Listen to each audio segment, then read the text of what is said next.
What's up, guys? You got pokeaim here, and welcome back to this episode of The Lock. Now, this is a special episode. It is an unlocked episode, which is very different from our normal episodes.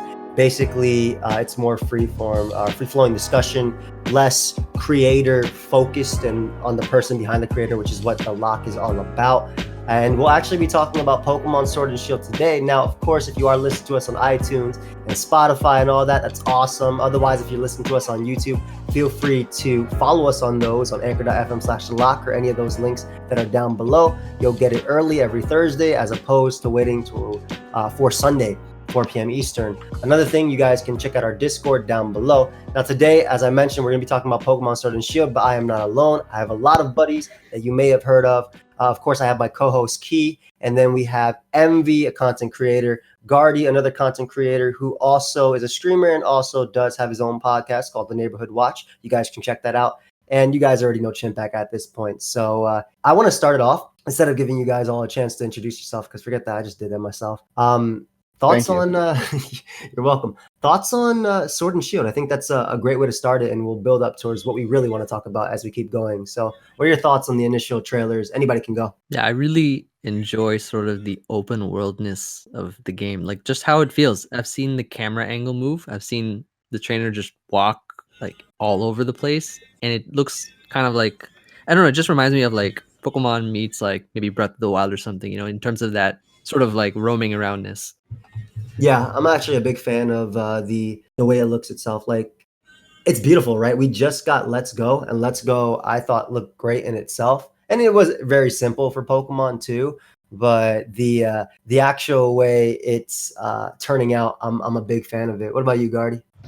It looks interesting, honestly, because the way they're doing the open world stuff, it's not like huge open world. It's not like the disgusting Zelda where it's a big plot of nothing. Yeah, and there's nothing going on. It looks to be fairly populated with mons. And I don't know if you saw or anything like that, but they have like the what is it? They have the nice nameplate on the bottom that lets you know the different sections of the wild area, as well as there's the different weather, because they were in the thunderstorm area. There was the rain, and then there was hail and stuff like that, which is actually quite interesting for just a big general area. The fact that you can have 3 different weather patterns. It is pretty cool in itself. And I do like the fact that they're adding like new, not necessarily new weather, but the thunderstorm thing, like you mentioned, in previous generations, you had rain just buffing water type attacks, but now thunderstorms buff water and electric. So that's pretty cool in itself. One of the biggest things I'm loving is, of course, how the Pokemon are looking. There are not too many that I'm not a fan of. Obviously, right now, I know for you felt like Wooloo was just a sheep, which it is. It is, to be fair, but it's a really cute sheep if you think about it. And Korver Knight is actually one of my favorite at the moment too. Key, did you're a fan of Impidimp, right? Absolutely, dude. It's I mean, the design it's goofy looking. Don't get me wrong. I mean, but it looks like, I mean, to me, how you would expect a fairy and dark type to look, right? Yeah. Like just the theme itself, the fact that it's an imp it's just very it fits that theme to me. Yeah, I agree completely. Like, imps are really generally playful and mischievous, and I think dark type does fit that. And obviously fairies as well, small and things like that. I like that. Yeah. I also can't decide just like by the look of it whether or not it's a standalone like single stage Pokemon or if it evolves. I want to lean toward evolves because I hope it evolves. But I could see it also just being like a Sableye type of standalone mon. It has a very Sableye feeling to me as well. I agree. I agree with that completely. And obviously, we have Dynamaxing now, so we're not going to see some sort of mega of it. But I would hope that it does evolve, because it kind of reminded me of this one Digimon. I forgot the name of it, Gardy. I don't remember. You remember that Digimon? Yes. Was it that? Yeah.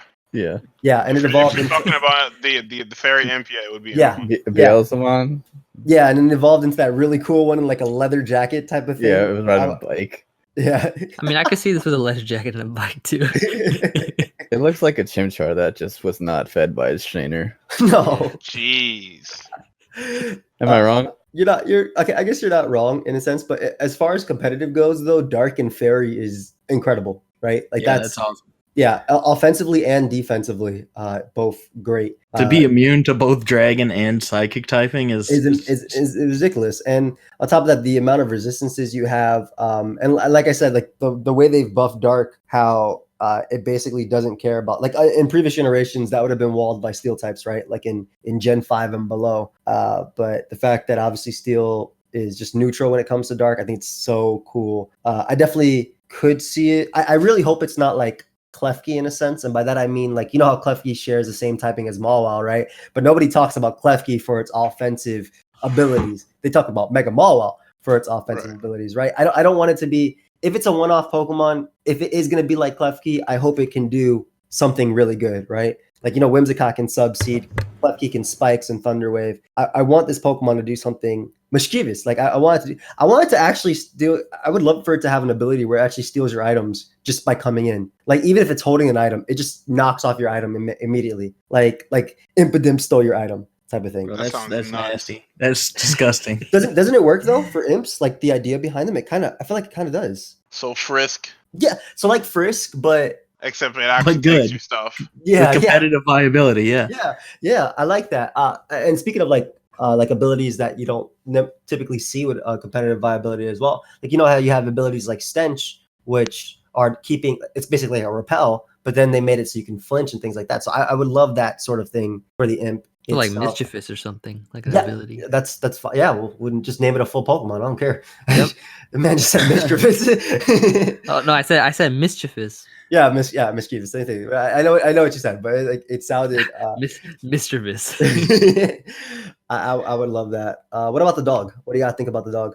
That's something I really like. I don't know. That's something wait, hold on. You really like it? Because I think I like how it looks, and I like that it's a corgi. I don't know that. Think about it, right? This game takes place in that kind of environment, and you're talking about corgi. You know, the queen. Yeah. Wait, what? What does that mean? What does the queen have to do with a dog?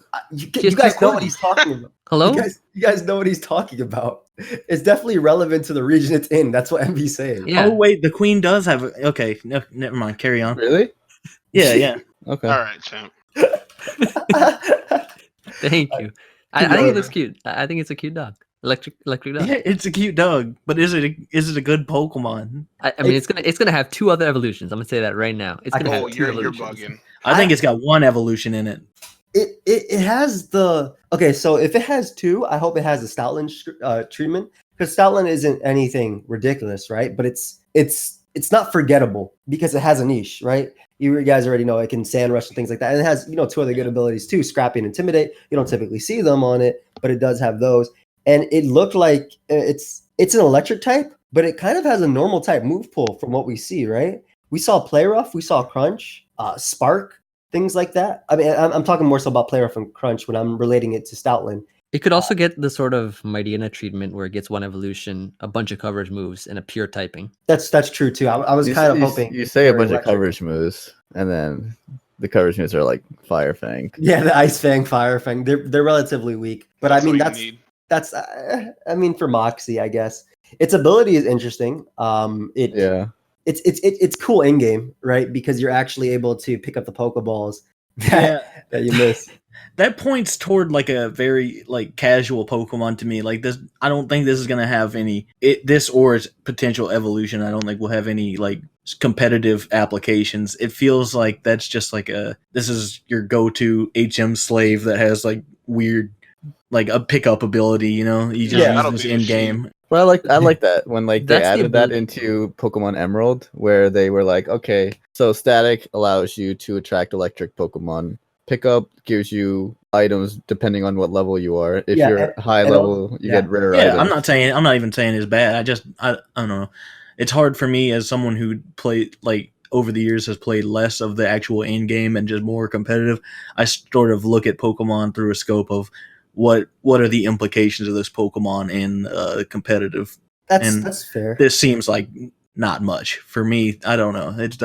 It doesn't hit any. Here's the thing though, like that you gotta look out for, because this thing, right? It was only shown with its ball fetch ability in the actual demo, right? We don't know if it has a hidden ability or if it has an alternative ability that could be utilized competitively, right? It's true. It wasn't announced as just having only ball fetch. that's also it's an electric type Pokemon, right? Like electric type Pokemon typically don't have the most useless abilities unless actually no, this fits They under the usually have category. static. Yeah. Okay, exactly. But this fits under the category that I'm about to say, unless they're actually designed to have it. And I was thinking of a plus and minus with plus and minus, and I was like, damn it, the Corgi can pick up Pokeballs. That's a dog. But one thing I think people also forget about pickup, and I learned this recently by watching a video. But yes, you can find items and use them out of game, but apparently during the game itself, a Pokemon can pick up an item during actual battle and use it, and it will say X Pokemon picked up this thing and healed itself. I saw a clip of something that said this Pokemon picked up a Rossberry and healed its status. So I was thinking, what if we had something like that still, because if that works in battle, that should in theory work in competitive, shouldn't it? Or maybe I'm thinking it wrong. Like, I mean, just imagine, dude, but being able to just randomly pick up some type of item to heal yourself, like a Lumberry or something. I don't know, that doesn't scream competitive to me even in that way though, like, because like just the randomness of it, what it might pick up, like, oh, this guy picked up a metronome, like, okay, that's kind of cool, I guess, but what are the actual applications here? I don't care about this. I didn't build my Pokemon around this. You're right. Still though, I am hopeful, and Chimpact mentioned static is definitely something big that comes with that. The overall designs, I mean, I mentioned it with Gardy a few times, but not a big fan of what the guy trainer's wearing, but I'm not typically ever a fan of that at all. I like the beanie. What you mean, he's fresh?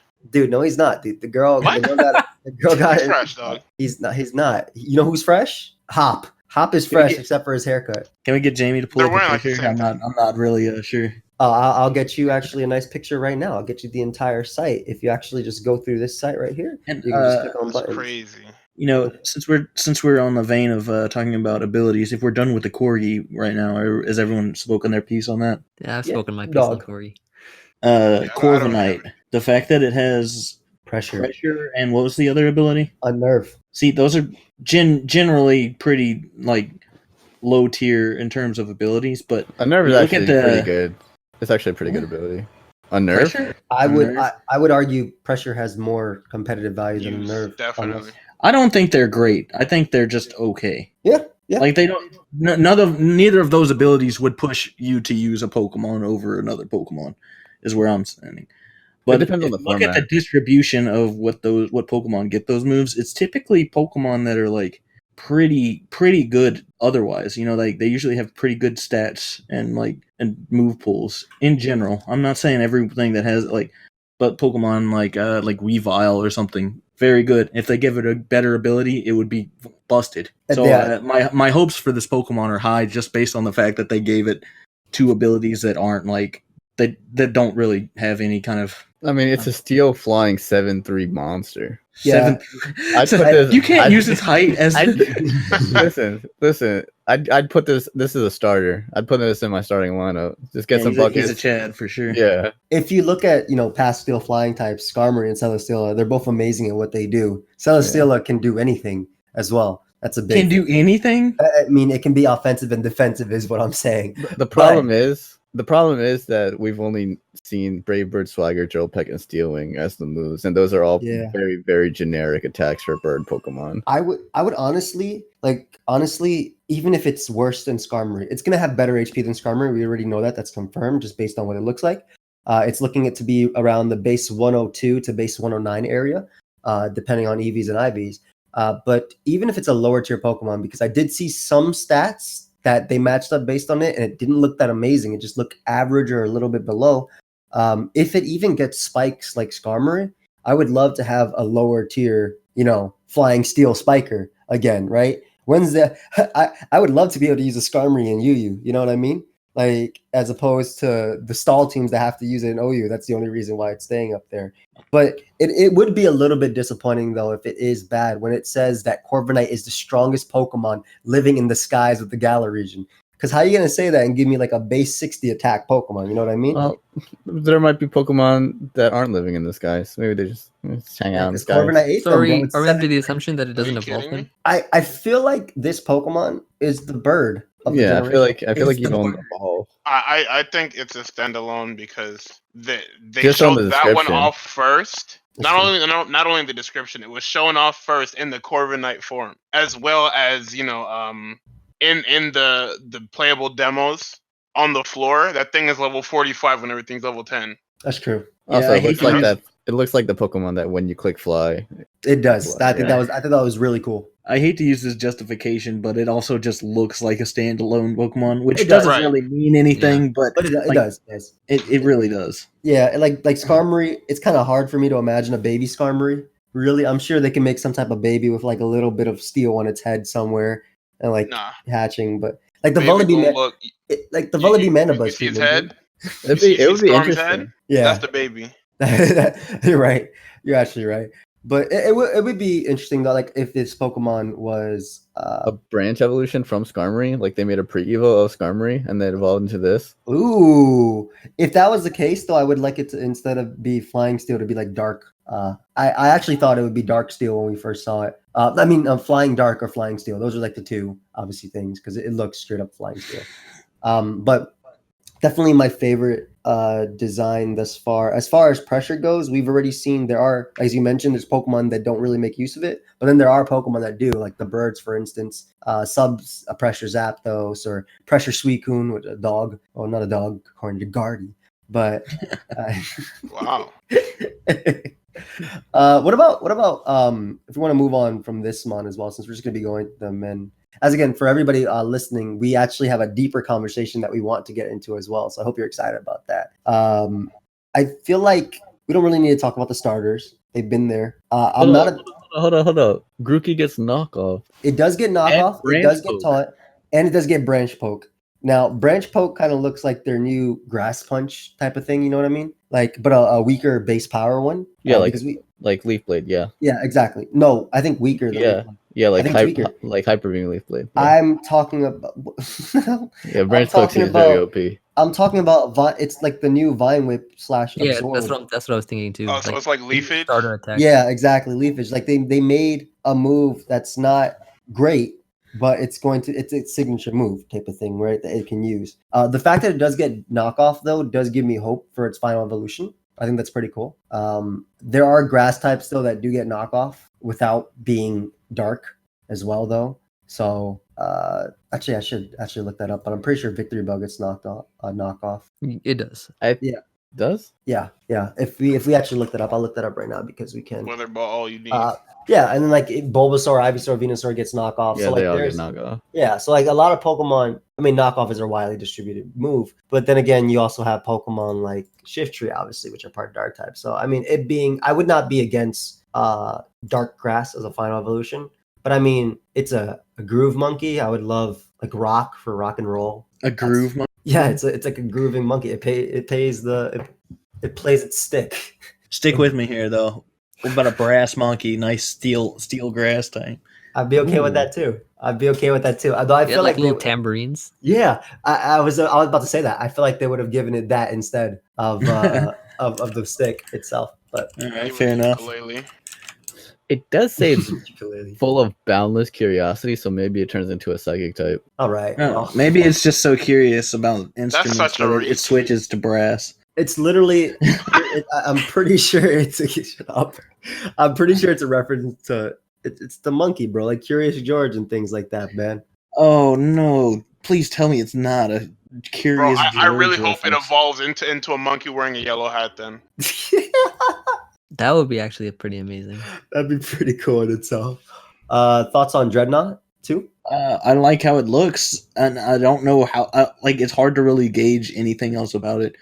I know With it's going to what we evolve. have. It's definitely something that's going to evolve. You I said that you for know a it's fact. gonna evolve. I don't know, I man. know it for a fact. You know, all right. Your All uncle right, works at inside Nintendo, scoops. or I'll tell you why, because that water gym leader I think is like the second gym leader, if I'm not mistaken. It's one of the beginning ones, I'm pretty sure. So this thing is like gonna be something you catch early on in the game. Well, if you look at Misty had a Starmie, dude, and Starmie just evolved via Stone. So like this could be a final. I do agree as well that I think it would evolve. What was that lore behind it, Gardy, that you were telling me? Oh, it's apparently really hard to train. So Yeah. so trainers often just release it. oh, it's a little bastard. Yeah. And also a dreadnought is a reference to a type of boat, right? Or It's one something. of them ships, military ships. Yeah, so I mean, we could see it evolve into like a water steel from a water rock, But I mean, I could see it being a standalone Pokemon, dude. We have plenty of standalone turtles. I'm It gonna reminds say me a little of a Druddigon. Yeah, it does. It does. I was gonna say though, as far as standalone like turtles or whatever like that, like Torkoal and Tortonator are like two that come to mind. So His I name is wouldn't Turtonator. Turtonator. Sorry, I mean, I kind of Turtonator. hope it evolves. I mean, me too. Little disappointed that's Water Rock. It makes sense for what it is, but I wanted Steel Water a little bit more. So I would love like a giant ship-esque Pokemon to be its final thing. I don't really care about the fake Whimsicott thing. I do love a lot the wild area, as you guys were saying before. I think that's a super cool way to do it. And I like that they mixed both, the overworld Pokemon and the fact that you can also Find them in the grass randomly. exactly. Mhm. And I thought it was super cool that Machoke was just running up to that dude. Yeah, he was Put running. their He hands was, on him. yeah. Bro, Chad was about to press. Bro, he's like, you could whistle at the Pokemon, right? To make them approach. She's like, you Yeah. whistling at me? You whistled and they just charged right at him. Talking trash. You cat calling? Disrespectful. Machops weren't having it either. They pulled up. Yeah, bro, Machops are scary. They're being So- thrown around by a Swole Brawlix 6-year-old. babies. Yeah. So we're not talking about Gossifleur here, is what was. I'm I not mean, trying to talk about no races. I'm not really a huge fan of it. I'll be real. It honestly might evolve again based on Yeah. the fact that it's a grass type, and like we got Jumpluff, Skiploom, and Hop it. yeah, Hoppip. I don't know why I couldn't remember Hoppip. So it honestly might evolve again. I could see that happening. I don't know what it would become, but it looks like you basically get it early, right? Because at level 20, you see somebody running around with it. So it's one of those early. And the fact that it doesn't have very much for appendages, it has like 2 little nub arms. I don't know. I feel like it's going to get a whole body at some point, right? It's about to A get. whole It's about to be it's gonna get tall. It's a full Yeah, the Dynomax. waifu. It's actually about to be full tall. It's gonna be the waifu. new AV10 growth. No, No. Bro, what? no. No, It don't does do have that. regenerator. It does have Don't do that. regenerator. That's a big thing, but I don't think it's gonna get anywhere near Tangrowth's move pool. I don't think this thing looks like it can learn Earthquake. Like if you look at Tangrowth looks like it will shake the ground. That's Bro, a whole. But here's this the thing's question: going to get colossal. Trust Can me, bro. Eldegoss evolve again? That's what we're thinking. That's what we're talking about. Mhm. Like this And when it mod, evolves, it's gonna get 1,000 arrows. It's gonna get Bro, I'm getting 1,000 arrows, bro. Look, it literally also looks like, and obviously this isn't a grass Pokemon, but the whole Flabebe, Floette. that's where I was Sluggish going with treatment. that. that's yeah, I can see that. Yeah, it looked like that. Those like X and Y's replacement. I felt for that type of thing. But yeah, I do think that this thing is going to evolve again. I'm hoping anyway, because you just get this way too early, and I don't want it to be a final evolution type of thing. And I guess we can go on to Wooloo as well. I was thinking about its evolution. I put Rambo as the name for the evolution. It's just gonna be a bigger sheep. That's all. It's gonna be a ram, man. Come on. Nah, a bigger sheep. This is the Bidoof, Babero, the Raticate, Rattata, Gen 1 or Route 1, whatever. Yeah, and Rattata evolves into a bigger rat. You see that? There's a huge giveaway that it would. Yeah, it's that gonna is be a true. ram. There's a huge giveaway in that it has little horns growing out of its. Those are its ears, my guy. No, it has ears and horns. No, it already has ears. It has 4 ears. Those are its other ears. What the hell? These are Pokemon, dude. You guys don't have 2 ears? If you actually look at it right here, it has ears and horns. So I definitely agree with Emvee. It's going to become some type of giant ram. And then it's how they say this Pokemon, you use its fur and you can use its clothes. Its Pokedex entry is going to be like, Rambo got tired of people using his skin for clothes. Run away when you see this Pokemon. It will So he grew run into- horns for them to use instead. When it No. becomes a big sheep, I want to hear nothing. I saw. It's gonna evolve into something with no semblance, no remaining any indication of horns in any way. It's gonna be just a bigger sheep. What were you saying, Chimpact? I saw a meme where it said "runaway is not an ability; it's a suggestion." Okay. Or have you ever seen the sheep that got get too out of control and Yes. there's no one to shear them, so they're just really huge balls of matted. Yeah, did you see the disgusting- sheep that got lost in the For forest? 6 years, yeah. It got lost for 6 And years. he turned into a big puffball and predator. That's what that's about to be this dude. That's what I'm saying. That's about to be this homie right here. Big sheep. Taboo. Very big. Because come on, man, look at what's his name, Skiddo. Skiddo just evolved into a bigger Skiddo.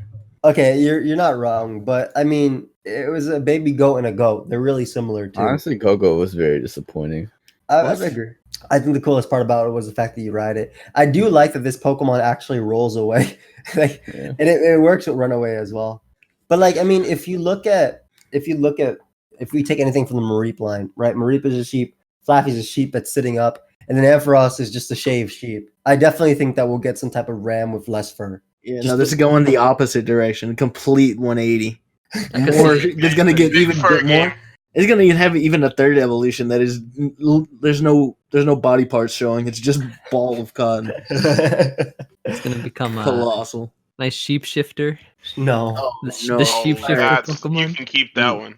Moving on. That's rough. All right, Come on. let's talk about Dynamaxing. Now, one thing they did mention is that, and we do not know what this means, so I'm going to clarify it right after I say it. Dynamaxing will be replacing Megas and Z moves.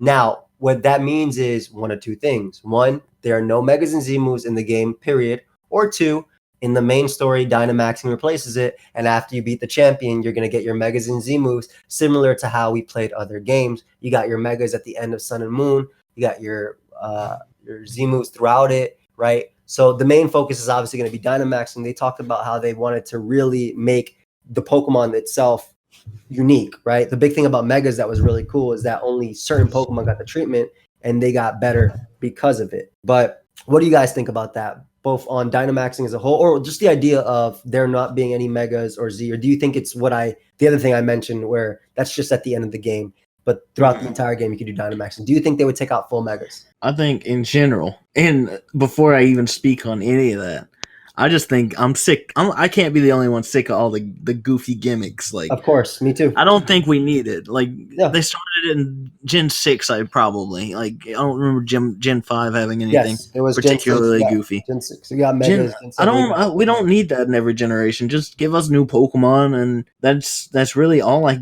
really want. Yeah. New Pokemon, new moves and We stuff. don't but need like, new mechanics. Like, just the game's fine. The biggest thing that I love that they did, and I thought it was the best thing because it does, and I always talk about it, but the Alolan forms was so cool because it makes sense. Pokemon are, animals basically, right? And they adapt to where they live. If we had, they're talking about Galarian regions, I wouldn't mind Kanto versions of Pokemon and certain things, because obviously there are different environments that Pokemon have to adapt to. I think that was the best thing. It wasn't a gimmick in itself. They were still considered the same Pokemon, but they were different. That's it. I would love that. And I agree with you. I'm tired of, these game breaking mechanics too. We don't need them. But you can go on, bro. My bad. I mean, other than that, I don't know what the implications are. I don't know what it means whenever they get huge. I just know that they do, and I don't know. So as far what as we is- know right now, they get 50. It's like the Zygarde 50% treatment into father form. So their Right. HP is like what is it, 1.5 times or double or something like that. It's something like that, but it doesn't actually give you. It doesn't heal you like when Zygarde does. It doesn't actually give you that. And so basically, a Wooloo, the Dynamax, gained 50% with HP with the Dynamax, both to the remaining HP and HP total. And it looks like it only boosts HP, but doesn't actually boost the stats itself. So it makes you bulkier in that regard. But And you can do this once. yeah. You can do this once, and it lasts for 3 turns. And it boosts out with HP boost, but not it just looked like it didn't boost defenses. you and I also actually get have access right to here. the max moves, right? Yes, you get access to max moves, which are based on typing, right? So, for example, if we go to Cerebi and something, I'll just talk about it. But the Dynamax moves actually are different. Like some of them, for instance, can summon, like when you use it, I think Dynamax Rock summons like summons like a sandstorm type of thing. Right. So they do like different things in that, and some of them have just secondary abilities and that. It's only 3 turns. You can only do it once, and So unlike Megas, you go back to normal after. when the 3 turns is over, your HP just goes back to what? I'm assuming How does whatever that is work? whatever is relative to what you are. I'm assuming when you Dynamax, you either already won the game or you lost your Pokemon. For me, what this means is that more Pokemon are probably going to be running Protect or something in singles. Yes. Like, you're going to see a lot more substitutes, because it doesn't really benefit you to do damage to their buffed HP, right? You may as well just wait until they're back regular. Mm-hmm. Yeah. I can see that.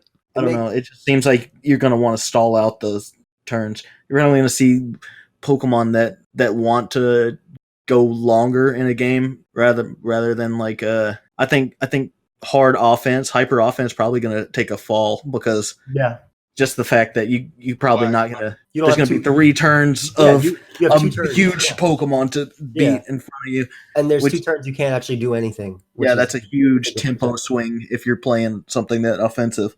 I mean, I could also see like hyper offense Dynamax. Like, think about it. A Pokemon like Dragonite or something goes for D-Dance. Dynamax's or Salamence, right? Goes for Dragon Dance. Dynamax's and then has Moxie. Yeah, like things like I could see that too. Like in a sense, like hyper offense might take a fall because defense can actually go for that, or like bulkier builds can actually go for it. But at the same time, like Emvee said, Pokemon with big offensive presence, and we'll get more into how it be. They might just be even stronger. Like and they can guard. They can guard too. That's a big thing as well. They can actually go for tech moves too, because like a lot of offensive builds die. So. My prediction is that you're going to see a lot more like really bulky things like a lot of rest Suicunes running around and things with Whirlwind or Roar to stop the offensive Dynamaxing going on. I honestly, that's another good question. Actually, hold on. Sorry, can a Dynamax Pokemon be roared? That's maybe they're not scared. That is an interesting thing, because I was actually thinking about that too. Legit, I'm being serious, because if I have 3 turns, if I switch out on turn 1, do I still have 2 more turns like later, or how does it work? They wouldn't be scared. They just stand there and just like you're yelling at me. Yeah, well, maybe they can't be phased, huh? That's actually not a bad question. That's an interesting one. Are you able to switch out when you Dynamax? That's what I'm saying too. Like you came out that giant Pokeball. It's a lot of effort. Yeah, that's a giant Pokeball. Yeah, you're not coming back in. How do you put that thing back? Red card or something might be used more. That's what I'm saying. It might not even have an effect on that. That's interesting. That's something interesting to think about. I do think though like that Dynamax a dark type. Yeah. I do think that Dynamax won't have as much of an effect as Z-moves were. I think that Z-moves were broken in a sense that like I have this 1 turn 200 base power move that will allow me to beat my counter. Right. You cannot predict me. You do not know when. There are people out there that say, "Oh man, you can predict when a Z-move is going to happen." No, you can't. You don't even know which one has the Z-move. Exactly. You can have there's an educated guess. Obviously, you can have, but at the end of the day, it is a guess. Right now, if you've seen 5 items in their choice scarf, you still don't know if your opponent's Z-move or specs unless they go for an attack or things like that, right? And that can cost you a game. So I do think that this will be a little bit easier to take advantage of, because once they Dynamax, and let's assume that Megas and Z-moves are not in the game. Once I've dealt with that, it's just a regular Pokemon battle at that point, right? I have Protect twice and I can battle. The thing about Dynamax, is it even in competitive? Like, is it confirmed like outside of in-game? It looked like in Battle Spot, Korver Knight went for a Dynamax battle, and it had the 20-minute timer for Battle Spot, and it was a 3v3. Okay. So it looks like they showed it off in the overworld, in the raids, in gyms, and online. Yes. So it looks like you are going to be able to Dynamax in that. Now, the original question still, do any of you guys think that Megas and Z-moves are still going to be in the game? Or is Dynamaxing their way of saying, okay, yeah, we made 5 Pokemon, 8 Pokemon, 20 Pokemon unique. Now we're making everything unique. Did they say that? Did they specifically say that Dynamax was actually replacing? They did say it was replacing Z-moves and Megas. I have the thing of it. But that does not mean, that's a phrase. That's why I said the 2 things, right? That could either mean it's the big thing in game. As I mentioned in Sun and Moon, Megas were not in the game until after the game. Let's go. Megas were not in the game until after the game. Yeah, I would love for it to mean that those things are just gone now completely. Yeah, I agree. I mean, adding to the fact that there's no national DEX, I feel it's too much to account for the chaos of having to wonder which one's gonna Dynamax, which one's gonna Z-move, which one's gonna make. Like, come on, bro! Don't make me play a different game. Dynamegamax. Dynamegamax. So the thing about at least Megas in regards to that is like Megas is a lot easier to tell when a Pokemon's gonna Mega. Very rarely will you see opponent using Manectric, Medicham, and Venusaur on the same team, for instance. So that's a little bit easier to deal with. But I do agree that in terms of competitive, it'll be a lot easier if those 2 are gone. Right. But here's the thing, right? For Z moves, you kind of know what Pokemon would want to run one. It makes sense. Like, since the meta is so defined, where you know a Pokemon may or may not have a Z move. But then for like Dynamaxing, you could just Dynamax any Pokemon at the right time whenever it's convenient to you. But I mean, you could say the same thing with Z moves, dude. If it's turn 1, my opponent leads off with Tapu Lele, and my answer to Tapu Lele is a Heatran, I have a Greninja out. But And what I mean is, like, you have 6 Pokemon that you could just click the Dynamax function for at any time, whereas in your actual like competitive battle, like nowadays, you just have one Z move, right? You don't like run 6 Z moves on a Pokemon. That's true. It does give options to do that, but that does not mean it makes it easier to read what the Z move is. Let's go, for example, key item. There were no held items, right? Megas were considered key items. So there were times where I could bring a Charizard, a Mewtwo, and a Blastoise and a Venusaur, and I could mega one of any of those throughout the battle, depending on what the game was actually going. But in regards to Z moves, any Pokemon can run them the same thing. Like it's it. Yeah. I just meant that like for like what it seems right now for Dynamax is that you can just like Anything can happen, right? Anything. You don't need a specific. You don't need a specific like item or anything. I think that is. I'm not sure how that works. Actually, I'm actually not sure at all how that works. Like how Dynamaxing works. You just get the Dynamax bracelet, right, or whatever it is that they were using. Yeah, and then you can literally use it on any Pokemon. But you can only use it once, and it only works for 3 turns. So Yeah. that's the big thing about it as well. And as Key mentioned, I do think that more defensively teams don't really care. And it honestly doesn't even look like I think this is going to have a bigger role in VGC than on obviously this. But the secondary effects look really cool too, because I feel like it could do some things like maybe you could run like a Sun team, for instance, without having to use Charizard because you got out the Dynamax Sun. Of course, I don't know how long the Sun lasts or the Sandstorm lasts, but those are also options too. That I thought were pretty cool. If you're holding the Heat Rock, you might be able to extend that. Yeah, I mean, who knows? Who actually knows what ends up happening? So I think it does provide room for creativity while taking away from the brokenness that I believe Z moves were. Do you guys agree or disagree with that? Or yeah, I think the fact that it's more of a defensive type ability on the surface rather than just eliminate a random Pokemon on your team. Yeah. It's that really balances it for me. I mean, I'm glad that I don't have to worry about one of my Pokemon just being sunk by some unaccounted for calc. Yeah. I give the example of SD, Rock Smash, Z, Skarmory. Why should my Heatran ever have to worry about dying with Skarmory? You know what I mean? That sounds clean. Certain Pokemon, there are very few counters in Pokemon, period, right?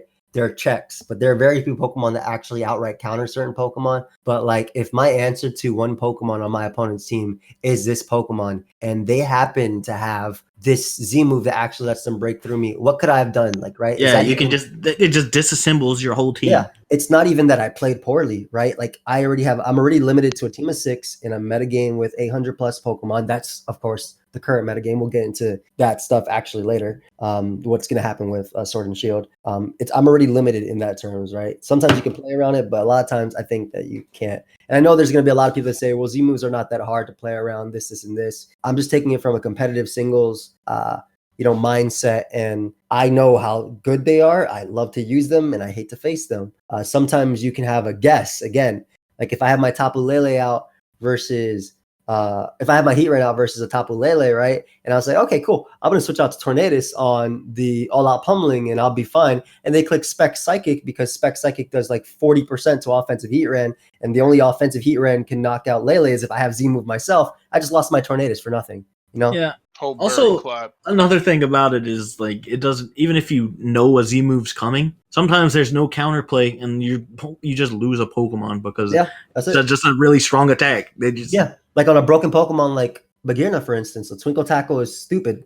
Covering you do that plus its ability. You know what I mean? Like that Pokemon itself can just be so threatening on its own. To be honest, from what it looks like right now, like I feel like it can be as dangerous as like Dynamaxing when you're making a dangerous sweep or even bulkier. You know what I mean? Yeah, I mean, I can agree with that. You are giving them a little bit of bulk, but again, the 3 turns, the fact that you can protect, I think it's going to be, and after that, like again, if Z moves or megas are actually not in the game, because the term replace is really loose. Like, what does that mean? Even Cerebi himself is like, this could either mean they're not in the game, this can mean they're in the end of the game. I think it's a lot easier to deal with that. Like, I'd much rather deal with a Mega Metacham for 3 turns than a Mega Metacham for an entire day. Yeah, absolutely. And the fact that there's like a lot of defensive counterplay, even if they did use Dynamaxing offensively. Like if you're in a Dynamax and set up, okay, the metagame now everyone's running Haze users.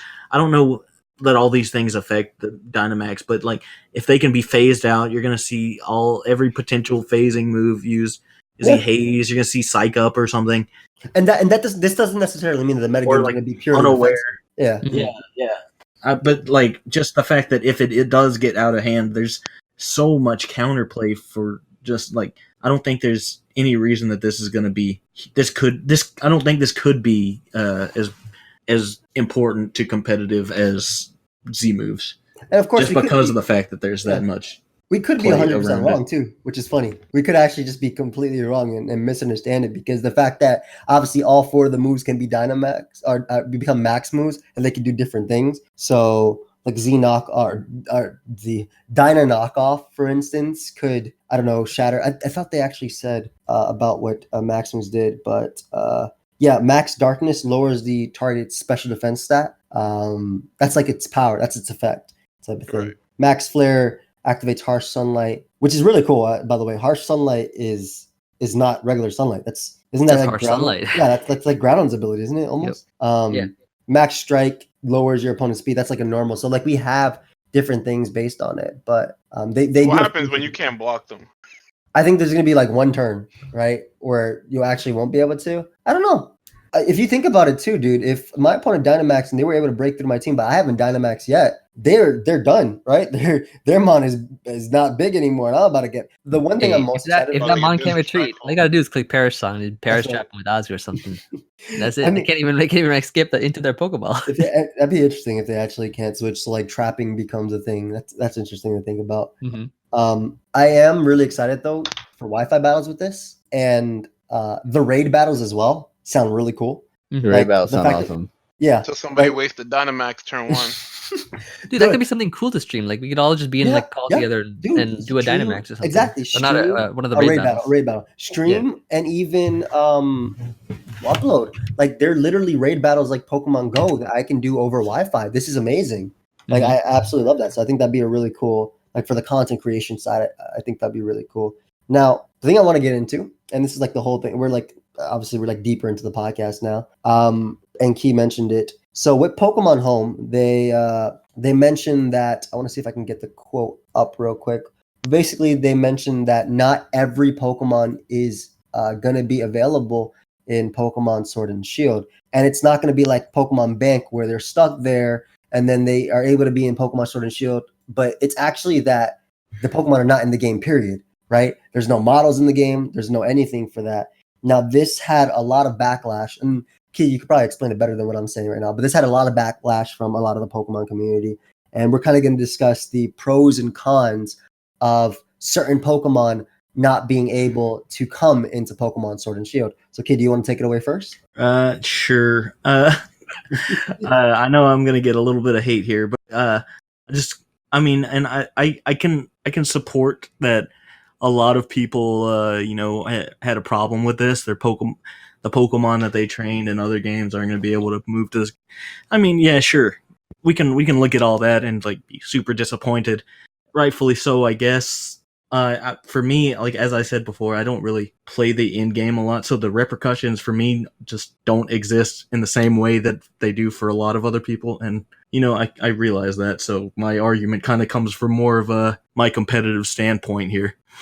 The game that we play is competitive singles, and from that perspective, I think that I think that this is overall just a positive thing for that format, because like the issue that I believe it solves most, like there are a few different things that I think this does, but the big thing that I think that this gives to competitive singles as an advantage is that it fixes the power creep that we've seen in like the last 3 to 4 generations. It's just Pokemon are just getting like they're not usable in competitive, or they're dominant. There's like no middle ground Pokemon anymore that can really strive to be OU. You know what I mean? You're either really good and you define the metagame, or you just not. And a big example of that is, look at Keldeo. Keldeo in 6th gen is broken, right? Specs Keldeo, you dump it on a team, click Specs Hydro Pump, Specs Focus Blast, Specs Secret Sword, you're killing a Pokemon, typically. Where's Keldeo now? That mon isn't doing it. In the bin. Yeah. It's gone. It's strictly outclassed. Yeah. Like, and well, for that discussion, where we're like, if you want to bring up Pokemon that aren't being used anymore, that were once S tier dominant in the metagame. There's probably two classes you can put them in, two schools here.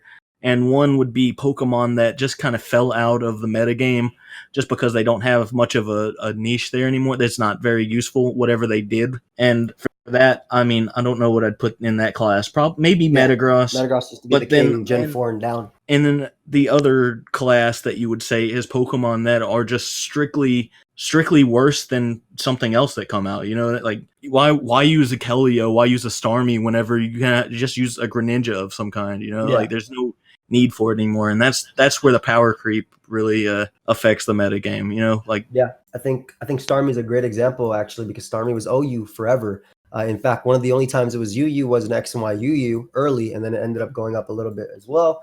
But now Starmie is like nowhere to be seen. I do want to mention that Keldeo is technically OU right now by usage, but it's by no means anything great, right?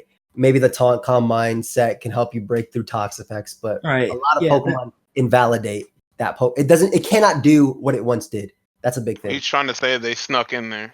Yeah, I mean, it's a big thing. I never imagined, it becoming where Pokemon like Terrakion, Keldeo, even Gengar were UU at a point, right? Right. That's insane for me to think about. And guys, keep in mind, this is from a competitive aspect, from the singles mindset. And one thing as well for VGC that I want to mention is the VGC players are not as mad about this because they are used to a format where they're limited, right? VGC players can never use Pokemon like Marshadow anyway, right? They can never use certain Pokemon in whatever they're doing anyway, right? Certain, I think mythicals are like... They can't use mythics, and they can only use 2 of box legendaries. Yeah, exactly. That's currently, and even before that, sometimes they have a whole thing where they can only use a specific Pokedex, right? So for them, it doesn't really make much of a difference, and I've seen this from them. I've seen them say that as well. And then from the casual side, I definitely do understand, as Keith mentioned, I understand where you guys are coming from, maybe. I don't. In a sense, like, bro, you spent so much time on this Pokemon, I don't. you want to be able to use it.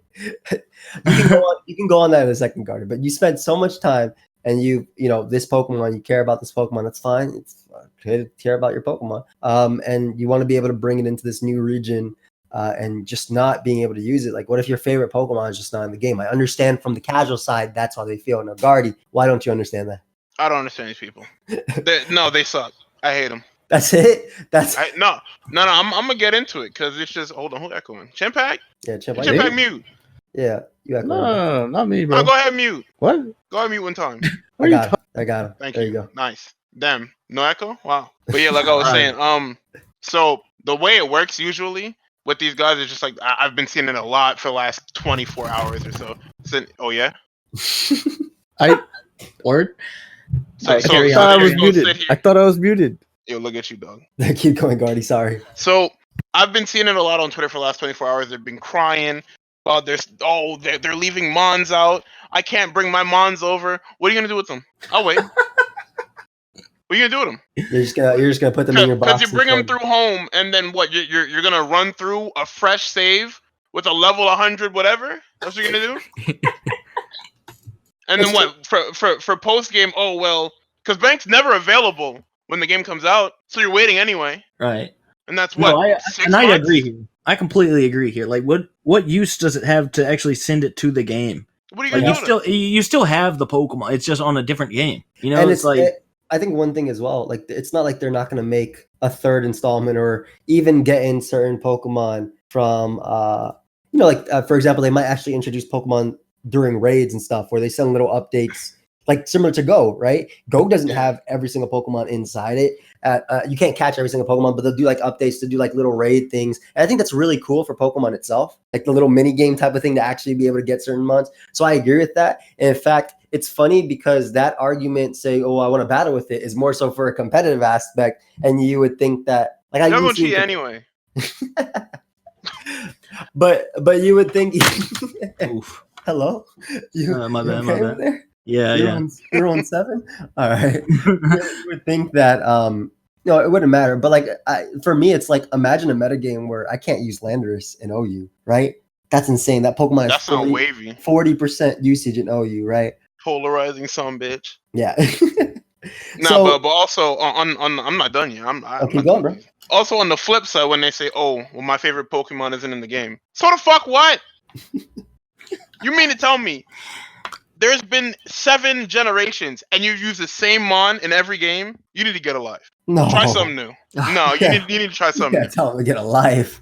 Also, people saying, "Oh, well, they're cutting mons and stuff like that." Think about it this way: when they have to make a region and they don't have a whole plethora of new mons to use, We can they have to actually cut get shit some anyway. commands. Yeah. So the mons that are in this game were most likely the mons that we're gonna put in regardless, even if the models were ready. Now, one of the biggest reasons that they said it is because they're trying to work on animations and higher quality animations and even polishing it. But again, as I mentioned, that does not mean that whatever game comes out in 2020 or 2021 isn't going to have all the Pokemon. I could definitely see us having that. Now, in Pokemon Black and White, you couldn't get the Pokemon until after the National Dex, right? And I actually liked that aspect, right? I liked actually being able to battle. Lock you out. Yeah, I liked being able to battle new Pokemon and feel new experiences, right? I'm tired of running into the same Pikachu, Zubat, whatever in the same corner, right? And I was a little bit upset. A cave, not even Woobat, it's Zubat. Zubat, that's all I'm saying. And obviously in Black and White's case, they did give you the National Dex after, and you were able to use certain things. But from a competitive aspect too, I think of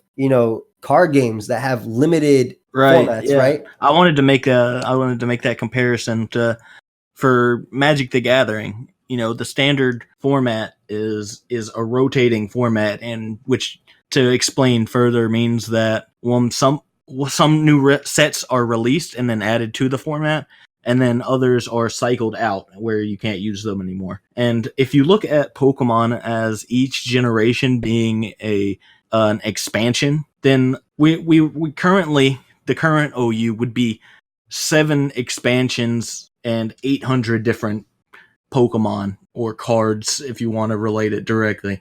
That's a lot of different resources, very difficult to balance in anything that aims to be competitive. And the easy way to fix that is how it's handled, and just you cycle out the old Pokemon and you build your own metagame with picking and choosing from the new and the old. Yeah, they have an eternal. You can have an eternal format that has everything that's ever been created, and in that you will use all the best Pokemon.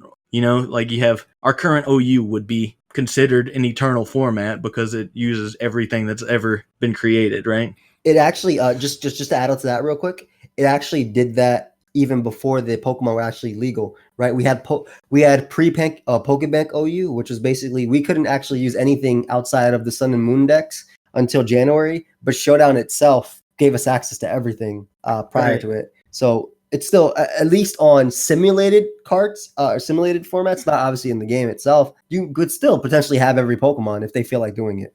Right, and then nothing's stopping them from like releasing like a handful of Pokemon every once in a while, just to add in, and like they have plenty of time to do that over the course of a generation, and that could be another way to just keep the metagame kind of mix it up a little bit without completely turning it on its head every so often. You know what I mean? Yeah, I definitely think that this game is going to be like other games where it does receive periodic updates where you can add mons in, because stuff like that. I mean, you are on an actual home console. Well, quote home console because this thing sucks, but an actual home console that is, you can actually receive updates, and the game is an actual game as opposed to being 240p locked at 30 FPS, and it still drops frames and a big mess. Yeah, and the big thing with updates is like the fact that they're doing things that's similar to. I actually love what they added. Like I said, the raids, I really do like that. That was one of my I recently played Go for the first time in a long time, and we were doing this community day thing where there were shiny slack offs, and I'm no shiny hunter, but I had like a shiny race versus A Drive, and I won, and I was really excited. Like it was 1 in 20 to find a shiny, and we were getting like hype. Like basically, the winner had to pay.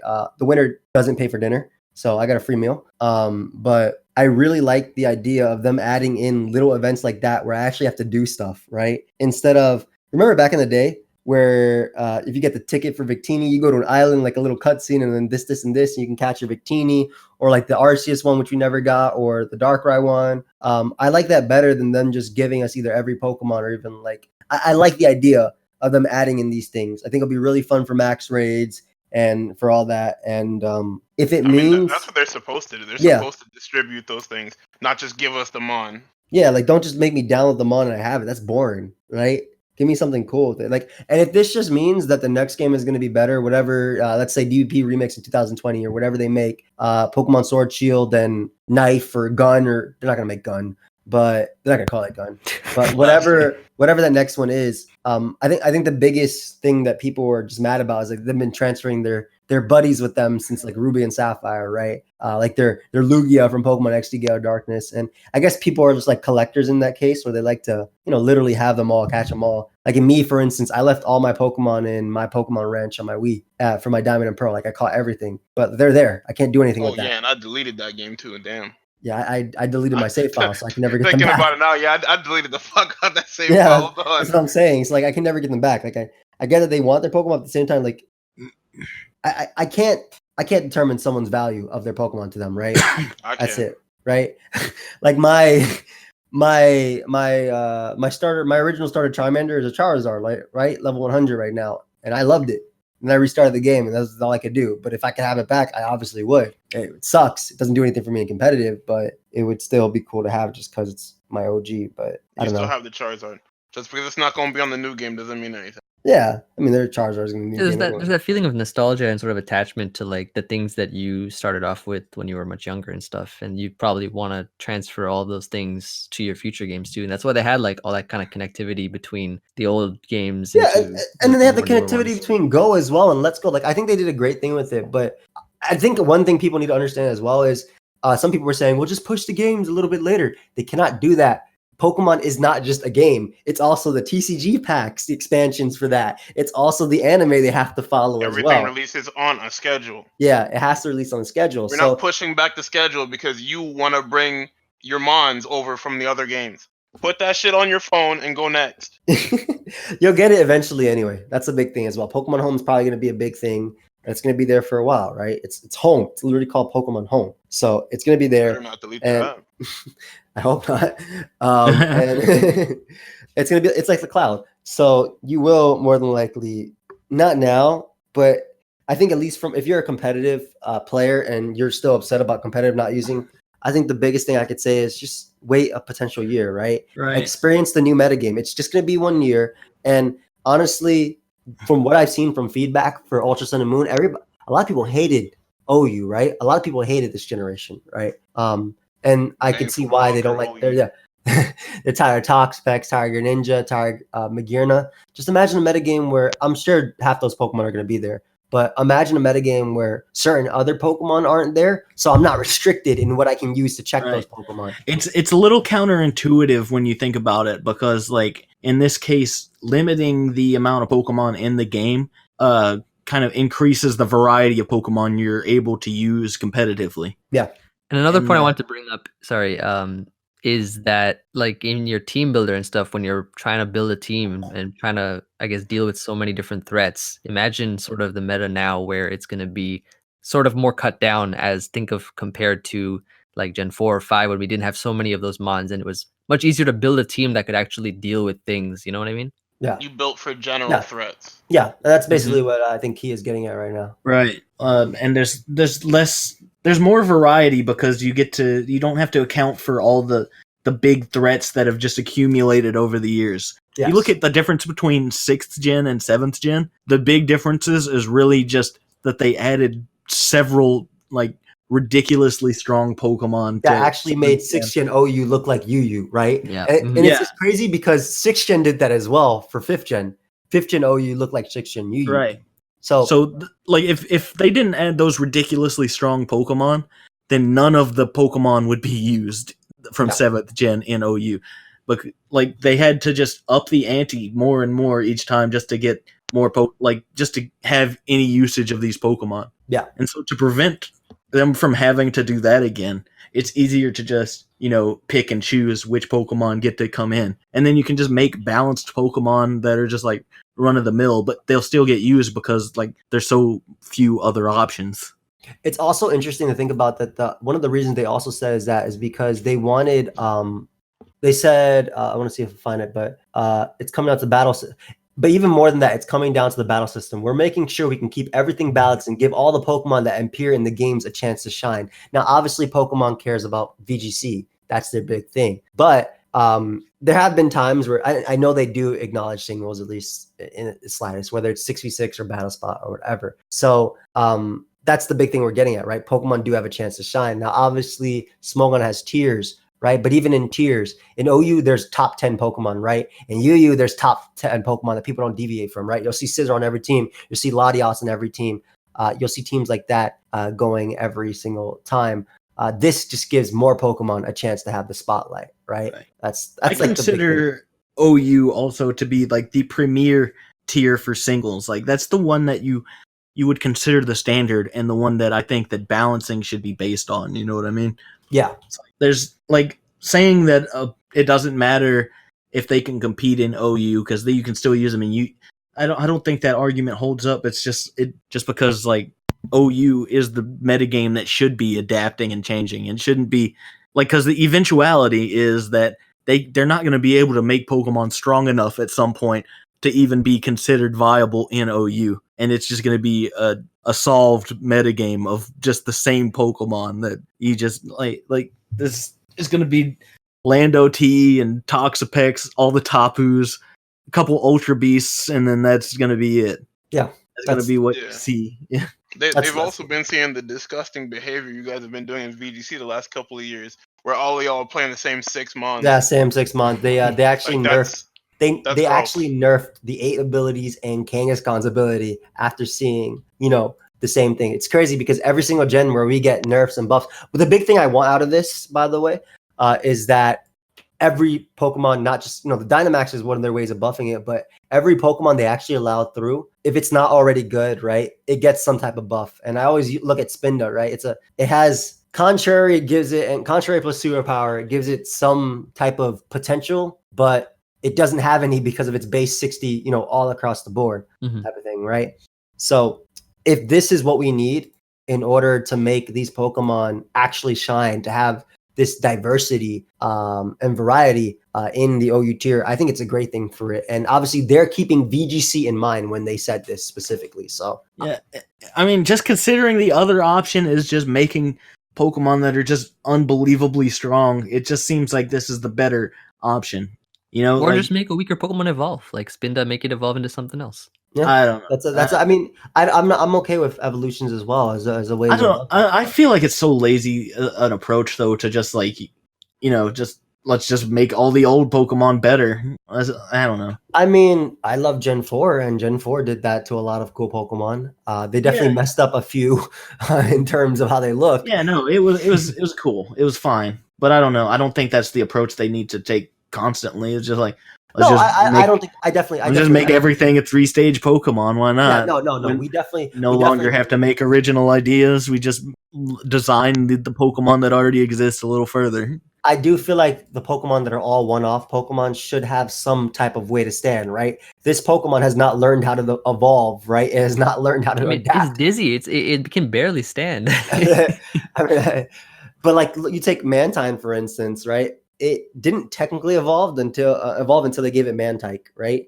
So, but even then, they actually buffed Mantine in itself. And in that case, it actually had some use, right? You take a Pokemon that was only seen in NU, had some usage in OU at a point. So from that, I do hope you guys kind of take away from this. Like we understand where you're coming from. Some of us do, some of us don't.